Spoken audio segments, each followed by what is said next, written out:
দর্শক, এই মুহূর্তে আমরা আছি শাহবাগে এবং শাহবাগে ইসকন নেতা চিন্ময় কৃষ্ণ দাসের আটকের পর ঠিক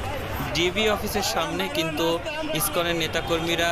অবস্থান করেছিল এবং তারা এই মুহূর্তে শাহবাগে অবস্থান নিয়েছিল। ঠিক শাহবাগে অবস্থান নেওয়ার পর কিছুক্ষণ ইসকন নেতারা বেশ স্লোগান দিয়ে শাহবাগ এলাকা কিন্তু অবরোধ করে ফেলেছিল। আমরা দেখছি ছাত্র জনতা এই মুহূর্তে ঠিক শাহবাগে এসে ইসকন নেতাকর্মীদের ধাওয়া এবং পাল্টা ধাওয়া দিয়ে ঠিক এই জায়গা থেকে তাদেরকে তাড়িয়ে দিয়েছে এবং এই মুহূর্তে শাহবাগ এলাকার অনেকটা উত্তপ্ত অবস্থা আমরা দেখতে পাচ্ছি। পাশাপাশি ইসকনের যে সকল নেতাকর্মীরা এই শাহবাগ এলাকায় ছিল তারা কিন্তু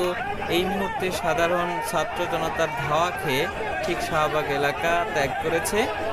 এই মুহূর্তে ইসকনের নেতাকর্মীরা শাহবাগের এলাকা ছেড়ে চলে গেলেও সাধারণ যে সকল ছাত্র জনতা তারা কিন্তু এই শাহবাগে অবস্থান করছে এবং এখানে যে সকল জরুরি ভিত্তিক যে সকল রোগীদের সেবা দেওয়ার জন্য অ্যাম্বুলেন্স রয়েছে সেই অ্যাম্বুলেন্স বা ব্যক্তিগত গাড়িগুলো কিন্তু ছাত্র জনতারা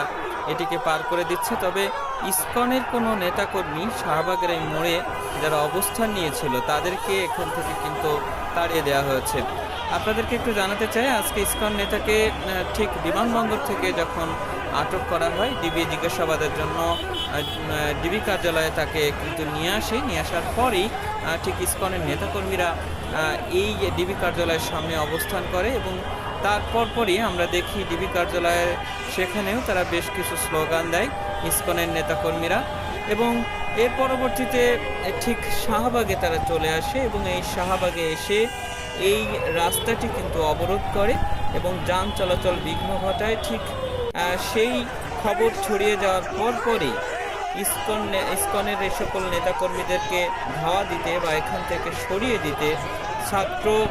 জনতা তারা কিন্তু হাতে লাঠি সোঁটা নিয়ে এসে ঠিক এই শাহবাগের মোড়ে অবস্থান করে এবং শাহবাগ থেকে ইসকনের যে সকল নেতাকর্মী এখানে অবস্থান করেছিল তাদেরকে এখান থেকে তাড়িয়ে দেয়।